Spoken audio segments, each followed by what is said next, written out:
Fuck it, check me up. I hit your phone like, what's up when you try and get this sex? What's up, y'all? It's Naira. Welcome to my channel, or welcome back to my channel if you've been here before. What's up? Today, we are going to be talking about 2020 and the decade of the 2020s. Today, we're going to be doing a chit chat. Get ready with me. We're going to talk a little bit about the numerology of 2020. So, like, what we know we should be expecting from this year based on numerology. I'll explain it deeper.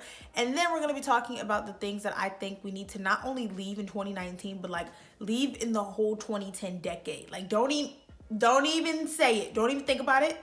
Don't bring that energy into 2020. Not on my watch. Not on my watch. Or 2021 or 2022. Leave it in 2019. And keep it moving. It's really fun. It's really juicy. So let's just get into it. I was kind of like low-key saying to myself, like, Naira, when's the last time you just like didn't like do your makeup to film, or you didn't film while you were doing your makeup and you just like sat down and did your makeup for fun? And it's kind of been a minute, but like, so first of all, happy 2020. Like, what? That's crazy. The reason I'm so excited about it being 2020 is less because it's a new year and more because it's literally a new decade. Like, the 2010s are over. Are you kidding me? Oh my God. It's so crazy. It's so crazy. And it's so easy to focus on what you haven't done. But like, when I look back on things that I have done and who I have become, because who you've become is more important than what you've done necessarily, it's like, wow, crazy. And so I can only imagine what this next decade of my life is gonna be like. So like the first part of this video, I just want to talk about like what we should be expecting from 2020 with this new energy from a new year. So let's talk about numerology. Numerology is like astrology. It's basically how the universe and God, depending on your spirituality, it's how the universe and how God connects to you, talks to you, communicates with you through signals with like numbers, signals and signs with numbers. Certain numbers hold different energy, different spirituality. If you don't believe in numerology, maybe skip this part, you know what I mean? Like if you're not spiritual, religious, you don't believe in that, just skip over it, because I'm not willing to argue about it in the comments, okay? Protecting my energy. The numerology of 2020 shows us that like this is gonna be the year where people actually do what they say they want to do.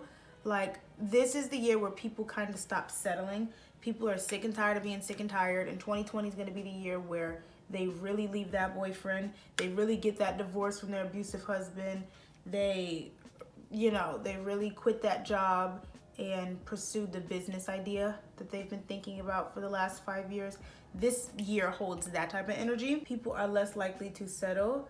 People are less likely to stay in the same old situations that are hurting them or not suiting them anymore, not making them happy. And how exciting is that? Not even on a personal level, just like in general. How exciting is it that we should be expecting to see people finally blossom away from situations and people that don't serve them anymore this year?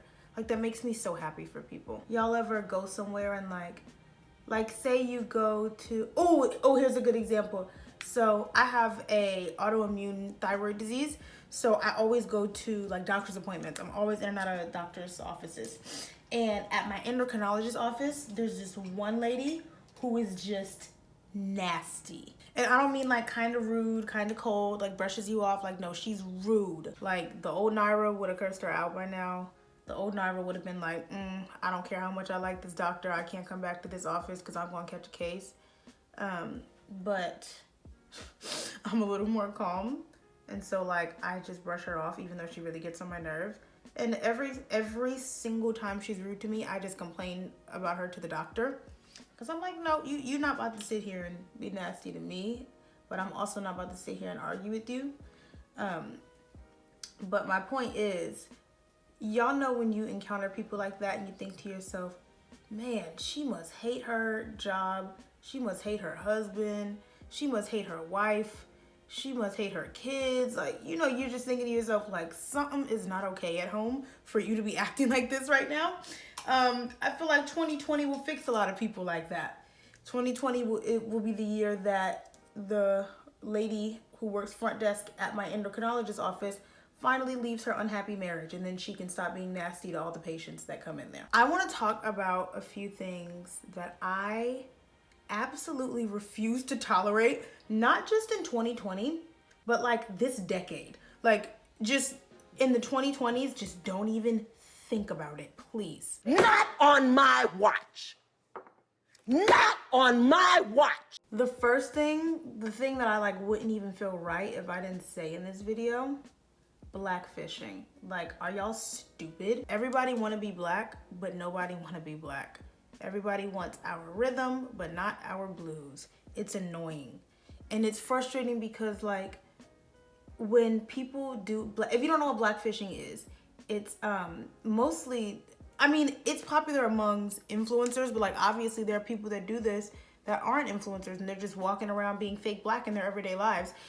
People that use excessive makeup and excessive tanning to make themselves visually appear to be black. I'm not saying that it's malicious, but I am saying it's inappropriate. I understand not everybody doing it is a raging racist, but they are ignorant, and that doesn't, just because you're not racist doesn't mean, or just because you're not intentionally racist doesn't mean that what you're doing is okay and you don't have to stop it. It's disgusting because people that are blackfishing are, you know, they're white or just not black, and so they don't have to suffer the hardships that black people have to suffer, but they want to replicate black skin tones and black features for the aesthetic.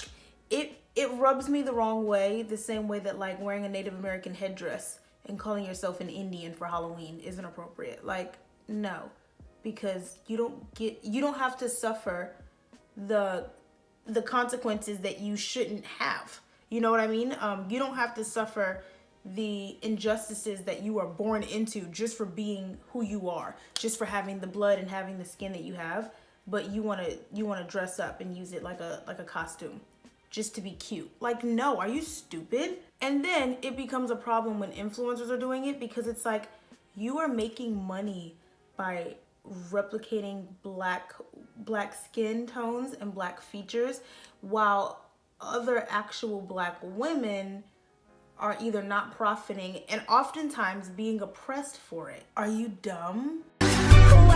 Wait, stop the motherfucking music.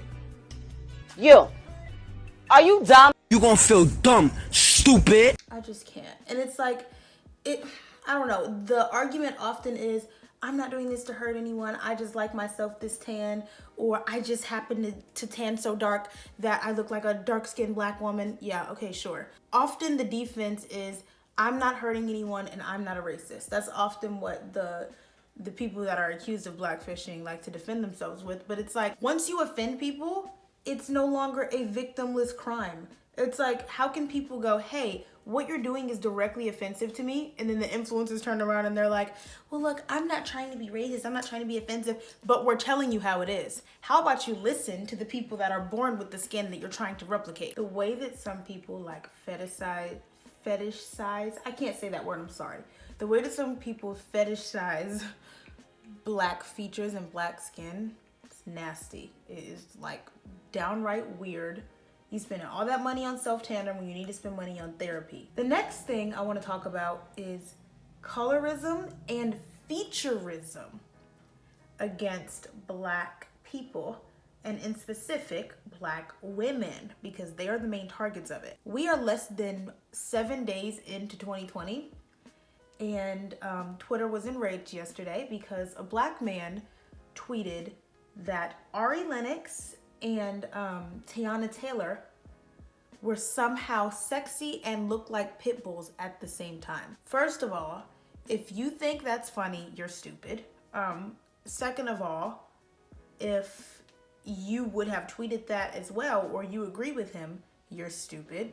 Let's talk about why that's inappropriate and why we don't need to tolerate it into this decade. Twitter was straight up like, not today, not in this decade. It was beautiful. Mwah, chef's kiss. It was absolutely beautiful. I love the black community. Of course, there were the people, mostly black men, just to be honest, it was mostly black men that were like, it's just a joke, bro.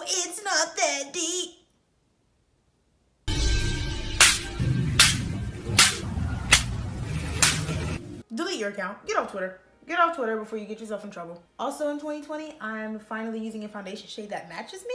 Look at that. Wow. Hey, look at us. Look at us. Huh? Who would have thought? Not me. So here's the problem with that, is that black women that look like Lauren London are fine and sexy. Black women that look like Tiana Taylor and Ari Lennox are ugly, or no, he was really saying that they're somehow simultaneously sexy and ugly. Let's really break down, because there's a deeper meaning behind every word in that. Let's really break down what that actually means. More defined, more African-esque features are sexy. But he didn't feel comfortable just saying that they could be sexy. He had to also compare them to an animal. You know what they say. And skin tone plays a factor here too, because typically, this is not concrete, but typically, let's not lie, lighter skinned black women, or typically lighter skinned black women, have more European features, right? So skin tone here, in comparison to a light skinned woman that looks like Lauren London, and then a brown skinned woman that looks like, the brown skin or dark skinned woman that looks like Ari Lennox or Tiana Taylor, not a coincidence what the skin tone is, right? So that idiot of a man tweeted that and basically said, hey Twitter, I think that dark skinned black women with African-esque features are beautiful. But don't let it go to your head, you ain't that cute, right? Because you still look like a Negro. That's pretty much what he said. That's pretty much what he said. It's like, what did black women, what did dark-skinned women, what did brown-skinned women ever do to deserve the backlash they get for just simply existing? That was unprovoked. That's the disgusting part about it. Ari Lennox hasn't done anything to deserve that. Unprovoked. Not to mention, nobody deserves being made fun of for the way that they look based upon their race. Like, are you stupid? But Ari Lennox didn't do anything to provoke that. Tiana Taylor didn't do anything to provoke that. But yet, okay. Y'all make me sick. Y'all make me sick. Light-skinned black women with more European features don't get that treatment. You simply do not see it. Lauren London, nobody's gonna talk about her like that on the TL. Are you crazy? Light-skinned queen. Ugh. Risk it all for Lauren London. That's what you would see. Doja Cat. I'm not saying people don't talk about Doja Cat. People talk about Doja Cat needing a hairstylist on Twitter at the crack of dawn. But you don't ever see people talking down on her for being a black woman or because of her black features. But you do see it about dark-skinned black women. Even Blue Ivy, a child, even Blue Ivy. And to all the people that were defending him saying, it's just a joke, it's not that serious. Your mama. Let somebody say that about your mama. Oh, you ready to swing. Let somebody, especially the black men, go to Target with your black mama and let somebody call her a pit bull. You ready to go to jail. The next thing we're leaving in the 2010s decade is Rihanna's music career. Just the whole discography. Just stop it. It ends in when's the last time she even put out an album? 2016? It ends there. Whenever Auntie came out, it ends there. And let me be clear, I'm not even mad at Rihanna for it, okay? She's given us the gift of so many other things. It's like, why y'all mad at this woman over this album? I ain't gonna lie. I love Rihanna. I love Rihanna. I would love a Rihanna album too. She's given us Fenty Beauty. She's given us the Fenty clothing line. I read somewhere that she's coming out with a furniture collection. She's given us Savage X Fenty, the lingerie line. Like, what do y'all hung up over a single, over an album, some music? Girl, shut up. She just gave us a book. Go read. Well, it's a picture book. She gave us a picture book. But still, go read a book. You over here mad at Rihanna over an album. She's working her butt off. Also, Rihanna is eating this up. Like, people getting upset with her because she won't release the album. If anything, y'all are making it worse because Rihanna thinks it's hilarious. So yeah, let's just forget about it. And that's how you stop being upset about it. I'm not upset at Rihanna for not releasing an album because I'm like, you know what? It's fine. The music career is over. She's done so many other things. And the last thing that we're leaving behind in the 2010s decade is toxic relationships, but not just romantically. Some of y'all got toxic mamas. Hard pill to swallow. Some of y'all got toxic sisters, toxic brothers, toxic best friends. Toxic aunties, toxic cousins. I may be young, but I am speaking from experience when I say it is hurting you more to stay in the relationship than, and this is not just romantic, than it will to walk away. And I have experienced this with family. I've experienced this with friends. I've experienced this in romantic relationships. So like, this is not empty advice. This is coming from a place of experience and recent experience at that. And I'm a Cancer, so like I get super attached to the people around me, super attached to relationships, super attached to my family. But like, I have just learned that if I cannot be me 100% of the time, if I cannot, like, I don't know, if I can't be me, if I can't say what I want, and if you can't accept it, if you hinder me from being the best version of myself, I don't want to associate with you. I don't. I got family members right now that I blatantly ignore and don't make it a secret. I'm not hiding it. Like, hey, so-and-so wants to talk to you. No, I don't want to talk to them, but thank you. You know what I mean? Like, friends that I just straight up will be like, you know what? I don't think that this friendship is serving me anymore. So like, you know, you have a good life.